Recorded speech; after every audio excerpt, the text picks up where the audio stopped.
नमस्कार विद्यार्थी मित्रांनो, आज आपण समप्रमाण याबद्दल दोन उदाहरणं पाहणार आहोत. आवडल्यास लाईक नक्की करा.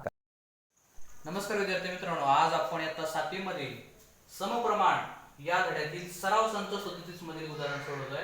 याच्यामध्ये बघा 7 किलोग्रॅम कांदे 140 रुपयांना तर 12 किलोग्रॅम कांदे किती रुपयांना मिळतील, अशा प्रकारचं गणित आहे. याच्यामध्ये बघा आता आपल्याला काय 7 किलोग्रॅम कांद्याची किंमत दिलेली आहे, मात्र 12 किलोग्रॅम कांदे किंवा 12 किलो चे कांदे आपल्याला किती रुपयांना मिळतील असं विचारलेलं आहे. म्हणजे 12 किलोग्रॅम कांद्याची किंमत दिली नाही. अशा वेळेस मग काय करायचं, तर 12 किलोग्रॅम म्हणजे 12 किलोग्रॅम कांदे किंमत काय करू आपण, x मानू. अशा वेळेस काय करायचं, ज्यावेळेस किंमत दिली नाही त्यावेळेस आपण 12 किलोग्रॅम कांद्याची किंमत काय केली, आपण x मानली. आता हे समप्रमाणातलं उदाहरण आहे. याच्यामध्ये समप्रमाण बघतोय आपण, समप्रमाण आहे म्हणून आपण याची मांडणी काय करतो, 7/140 आणि समप्रमाणात तेच आहे काय 12 आपल्याला किंमत दिली नाही मात्र आपण x मांडलेला आहे म्हणून काय करा, x लिहा. आता याच्यामध्ये काय करायचं बघा, याच्यामध्ये आपल्याला यांचा तिरकस गुणाकार करायचा आहे. कसा, तिरकस गुणाकार. हा भाग महत्वाचा आहे. तिरकस गुणाकार करा. या ठिकाणी आपल्याला काय करायचं आहे, तिरकस गुणाकार करायचा आहे. मग तिरकस गुणाकारामध्ये बघा 7 गुणिले x लिहा. 7 गुणिले x बरोबर 12 गुणिले 140. आता हा गुणाकार आपण साईडला सोडून घ्यायचा. 140 गुणिले 12. 12चा पाडा बऱ्यापैकी पाडा असतो. 12 0 0 5 चौक 48 ला 8 आणि 4 हा 4 आहे. 12 1 12 आणि 4 16. तर काय उत्तर आलं, 1680.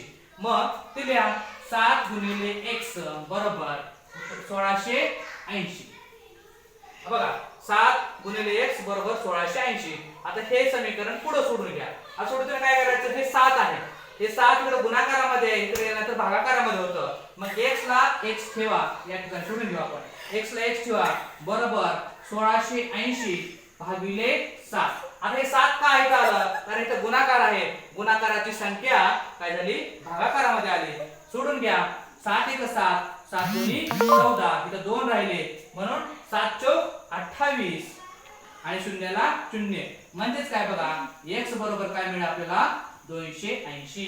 म्हणजेच काय 12 किलोग्राम कांद्याची किंमत x मांडली होती म्हणजे ती भेटली. म्हणजेच 12 किलोग्राम कांद्याची किंमत किती आली, 280 रुपये. बघा 2 मोबाईलची किंमत 16,000 रुपये आहे.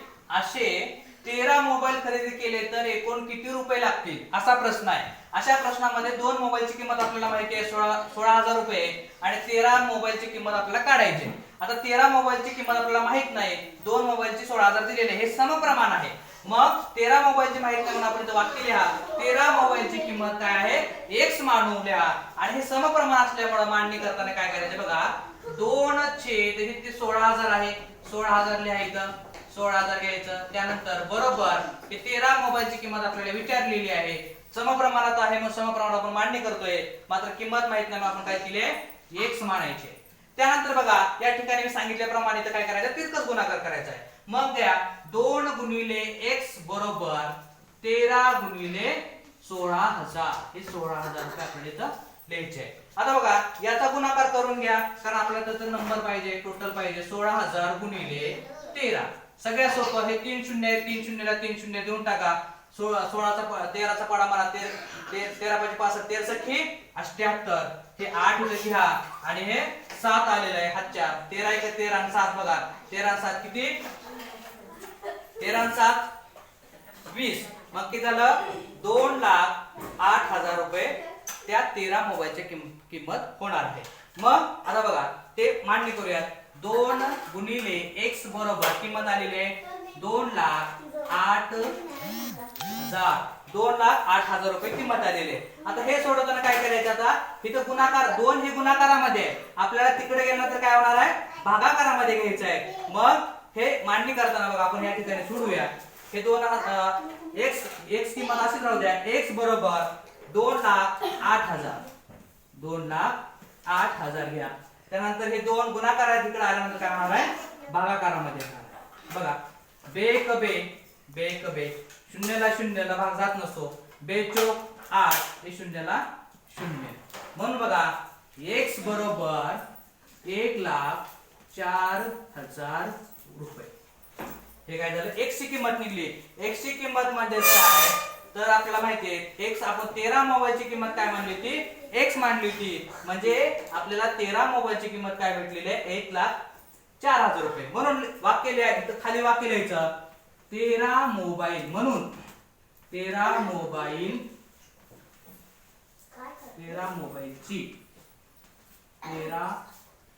मोबाईलची किंमत बरोबर किंवा किंमत 1,04,000 रुपये असेल. अशा प्रकारे गणित आपण सोडवू शकतो. धन्यवाद. सर्वांचे मनपूर्वक धन्यवाद.